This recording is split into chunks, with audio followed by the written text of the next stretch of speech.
All right. So here we are. This is the final lesson. Let's see what is it about. Um, Against Grandmaster Vidit in the Charity Cup preliminary. So he started with the move 4, and this is another Italian game. At first, it wasn't anything special. It looks half symmetrical and simple, but around here, I started getting quite ambitious about my position.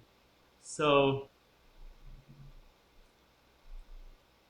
after the move d5, I thought basically Black has solved his opening issues, and after this move ed, I felt like White was taking quite a bit of risk here because he allowed me to gain the space with the move e4.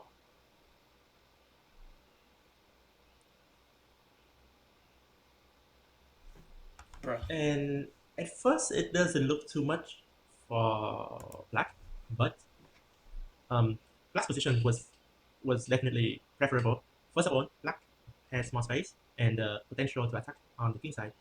So this is what I call flow of the attack, because really once you get your pieces out, you kind of have an idea of which side you can attack, where the play should have focus on. And here it's obviously Black should play on the king side. Why? Because Black has more pieces on the king side than White. How many pieces does White have? White has only a bishop near his king. Black, on the other hand, has potentially two bishops, two knights, and the queen. The queen can jump over here, can go to this diagonal. So obviously, Black has to attack on the king side. So that's why when White took on g6 here, it was a relatively easy decision to make for me. Of course, I could have taken with the h pawn, which is very natural. We are taught to capture towards the center. And this move, there's nothing wrong with h6, of course. But I felt like if I need to attack on the king side, why don't I capture with the f pawn to open up another line for my rook and potentially can try to get the other rook here as well. So this was an interesting decision. Hard to say if it's the best move or not, but I felt like that was in the spirit of the position.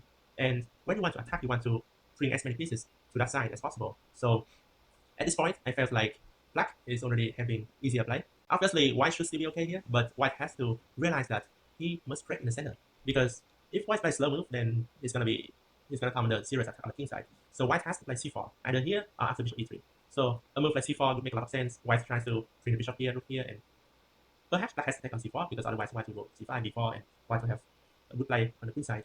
But after d takes c4, White can go bishop e3, and then we take c4 eventually. And I feel like this position should be around equal. But my opponent, instead of c4, he chose the move bishop f4, which really encouraged Black to continue the attack with knight h5, knight f4. Sorry, not knight f4 right away, but bishop c7 first. So the ancient will say this position is still fine for White, but somehow it feels like Black is having all the fun here. So, and I was also playing pretty fast at this point, not because I know this position well, I did not, but the thing is, I felt like here I could have easily spent 10-15 minutes and still make the move I wanted to make at the beginning. So why not just make the move and then save that time for a later point? Because I know the position will get trickier, will get more critical at a later time. So for now, there was no reason to spend 5-10 minutes on a move like this. I could have made any move with Queen G5, Knight F4, Bishop C7, basically lots of options. And they are probably, I cannot tell the difference between them, so I decided, okay, I'll just trade bishops. So the move Bishop C7 is also very logical in the sense that, first of all, the bishop is doing nothing on b6. It's blocked by this pawn on d4. So when you see this, you think, okay, my bishop is not doing anything.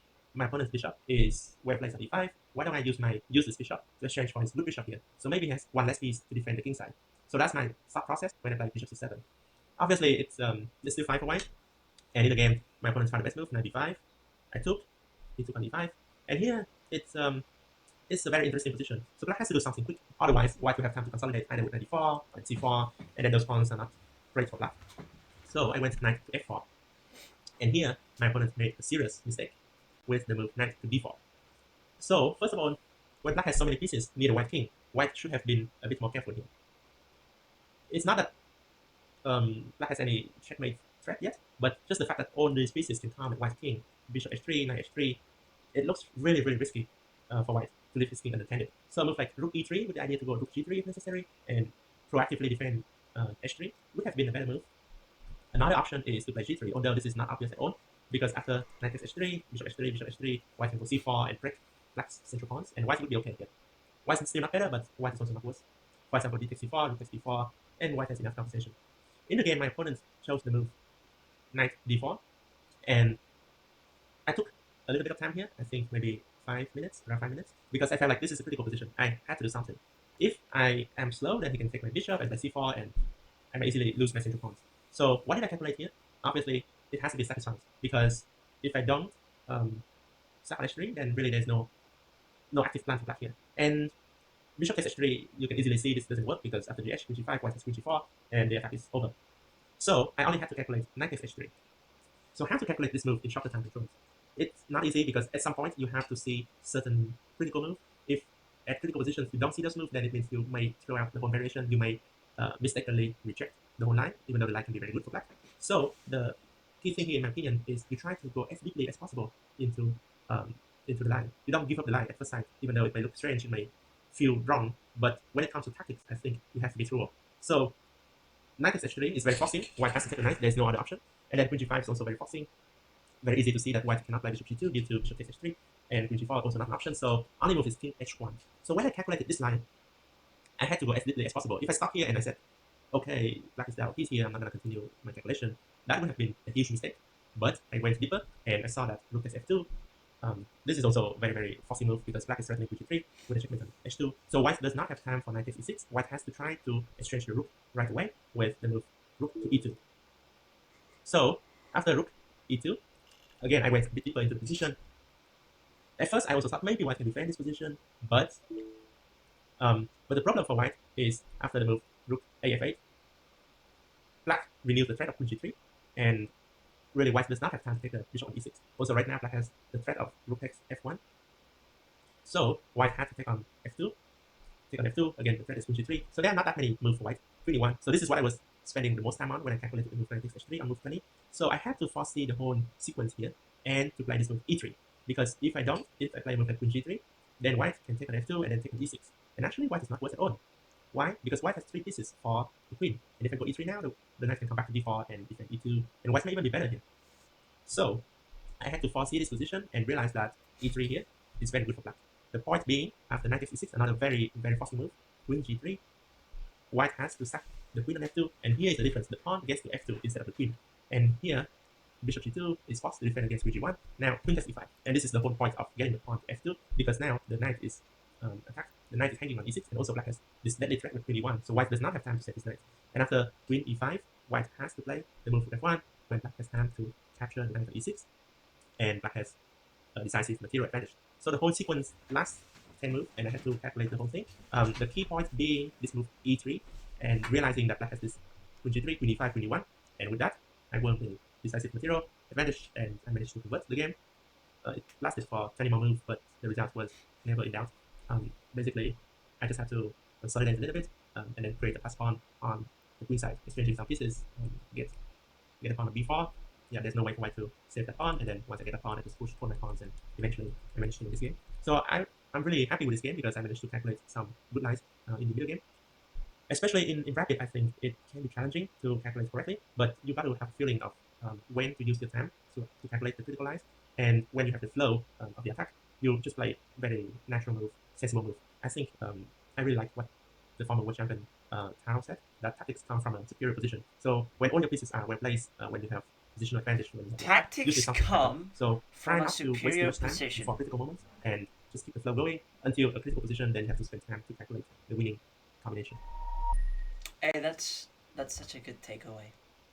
Okay, so how should black fight against the solid white pawn center? Yes, so I noticed that d5 was the move chosen, which is really hard for me to play, but it makes so much sense. It's just not. This is the one that scared me a little bit, but we shouldn't be concerned about it because we have e4, I guess. I mean, it's something that I want to review anyway. Can I check this out? Is there a way for me to check that out? Let me see. Yes, because my question is just that I'm a weaker player, so I need to see what happens after. Alright, so that's the best continuation according to Stockfish, right? But what happens if they take like this?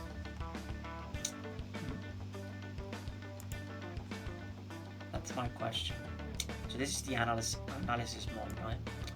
So here, and what if they take here? What was the... you just take on e4 and you have a lovely knight. Wow, it's very simple, and also putting pressure on f2. So bishop e3 is practically forced, and then f5. Wow. Okay, it's very good to know. Sorry about that. Let's continue. Okay, so in the game, this is what happened, and then we took, right? So good work. How should you equalize material? Now we just take the pawn, and this is what we have. Okay. The second one. Okay, so how can white fight for the center before it's too late? Yeah, so here I remember that Vidit played bishop f4, and it wasn't correct. He was supposed to play c4 instead.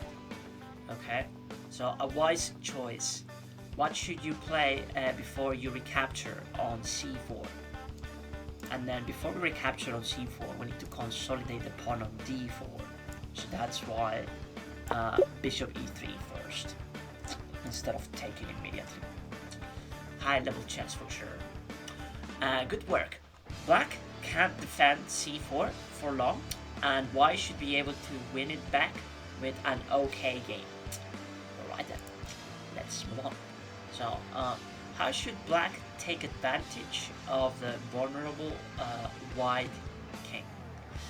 Yes, so the move that he calculated, which is a very difficult one to find, was knight takes h3.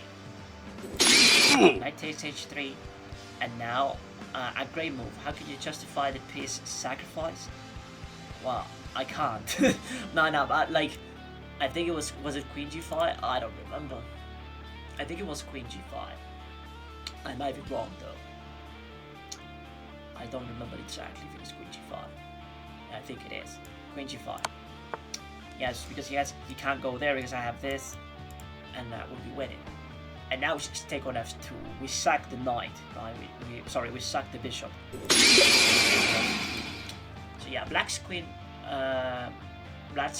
rook, and bishop are swarming the white king. You can continue the attack in the next challenge. Yes, so in this position, right, how can black force white to sacrifice material to prevent checkmate? And yeah, the deadly move. So he took the bishop, and the deadly move is queen g3, I believe. Yeah, queen g3, and then we take with the pawn, so we threaten mate, keeping the initiative. Right? Okay, so well done. White's forces aren't well enough coordinated to make good on the small material advantage. Yes, right, because he is actually up material here, but piece coordination is just not there. Okay, so bishop g2, and now we take e5, hitting the knight, as well as well, we were also threatening this. So now white has to stop a check on e1, but this loses a piece. How should you take advantage? And now we just take it. And that's about it. Alright, so it was a very good course, I would say, especially when it comes to rapid principles for you to, play better chess. Alright, so yeah, I'm glad that we finished that one up. Thank you for watching. Have a lovely day. I'll see you soon.